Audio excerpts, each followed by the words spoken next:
Die snelheid teenoor tydgrafiek is vir die beweging van 'n bal wat vanaf die bopunt van 'n gebou vertikaal opwaarts geprojekteer word. Die bal het op 'n sekere tyd sy grootste hoogte bo kan die grond bereik.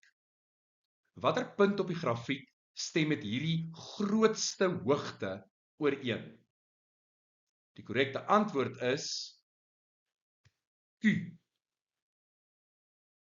Die beginsnelheid is p en dit is 'n positiewe waarde.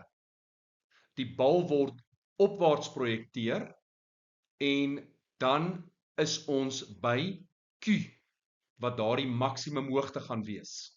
Nou is die snelheid 0. Die bal gaan nou weer terugkom aarde toe. Af is negatief. So van Q tot R is daar 'n toename in die snelheid, maar in die negatiewe rigting. By R tref die bal die grond en hop opwaarts. Die hop word deur die stippellyn voorgestel. Die bal beweeg weer opwaarts. Onthou, op is positief. Maar die snelheid neem af tot by punt S. So by punt S is daar weer 'n maksimum hoogte wat bereik word en dan gaan die bal weer val na benede en dit is wat daai laaste deel voorstel.